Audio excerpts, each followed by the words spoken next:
the guide bus tours at the world famous San Diego Zoo. My name is Gabrielle. I'll be your driver and guide. This beautiful sunny Saturday here. We're going to take a huge loop around the grounds over the next 35-40 minutes or so, talking about what we do here in our backyard and in our 8 conservation hubs around the world.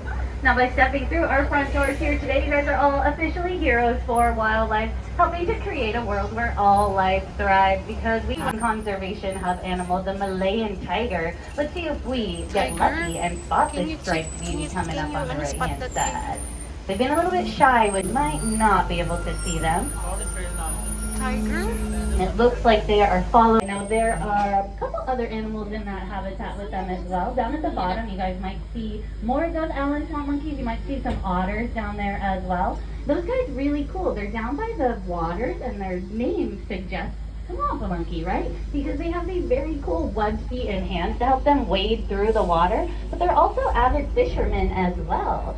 So they will entice fish by putting a little leaf down on the water, get them interested, and then snatch them right up. Really, really cool. A flock of flamingos are flamboyant.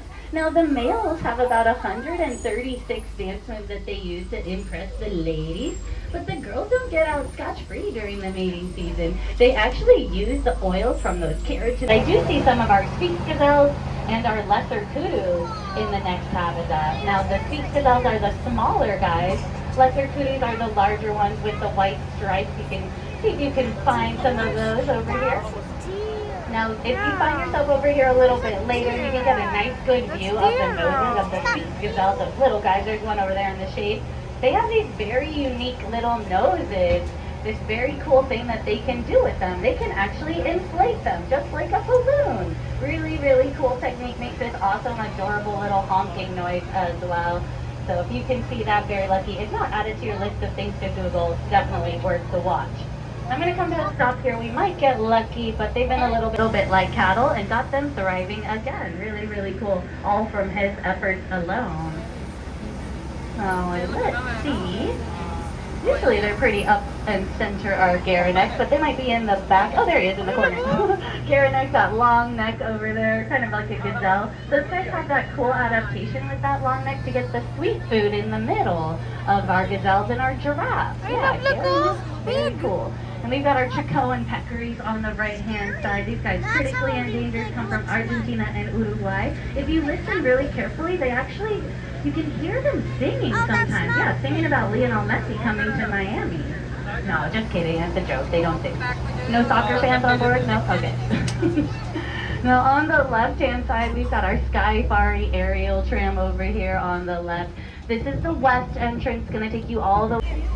They are probably indoors enjoying that wonderful, wonderful air conditioning. Over there, I saw it. Yeah. We're going to mosey on forward. We'll see if we can get lucky and find the face of our Amazonia hub animal. I think maybe she came out. You're definitely going to see her on the bottom of the bus. The left side, you might want to stand up. She's right in the sun, bathing by that tall grass. Really, really cool.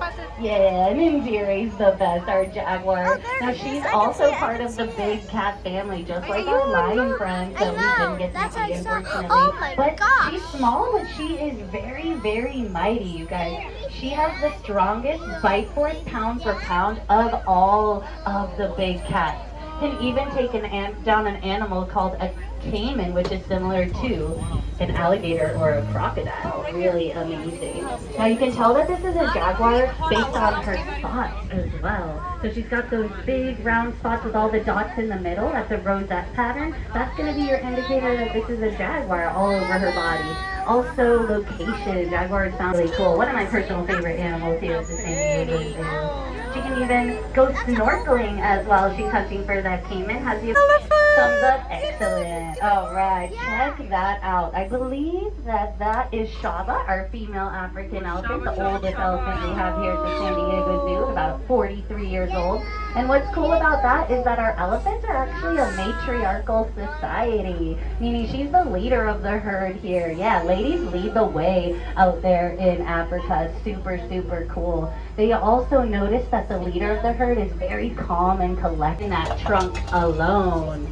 Yeah, it's more than all of our major muscles. Super, super cool. Maybe we'll see him use those awesome trunk muscles. See that? Yeah. You can just like pinch things with it and then pull it out. Now they can even guzzle up water with that trunk. Now they don't drink through their nose and lip. They actually will shoot it back into their mouth. But he can suck up about 2.5 gallons of water into that trunk. Really cool. Now they can drink about 50 goes in, of course, must come out though. So they can poop up to 200 pounds per day too. I know, gross. But we do use some of that as fertilizer on ground. And we actually sell poop paper up front. All right, we've got our California condors over here on the right hand side. These guys are incredible. They are another bird of prey, just like our secretary birds, but they're one of the only birds of prey that doesn't kill anything. Yeah, even though they're pretty commonly associated with death, they don't kill anything on their own. They're just nature's cleanup crew. They're scavengers. And what they do is, now these guys, they eat that food, and that food can contain bacteria, disease, all sorts of nasty things that could spread like wildfire through the animal kingdom, or even endangered and incredibly rare. So you might not see any of this stuff anywhere else in your lifetime other than here with us at the San Diego Zoo. Now we do have our pollinator friends to thank for all our yummy fruits and veggies, all our beautiful flowers that we love to enjoy. Pollinators being our bees, our butterflies, all those guys. I'm just gonna wait for a little traffic to go by and then we will mosey forward, see if we can find the first bear on Center Street, the sloth bear. They're in 2 habitats coming up on the right. I don't see any of them in this first one, so let's see if we find one in the next portion. Now, even though they have the name sloth, they are not related to sloths at all. They just have these very, very cool long claws like a sloth bear does. And they also hold their babies on their backs like a sloth mom was. I'm not seeing any of them. Does anyone see the little... They've been growing so fast. They're about 10 months old now or so.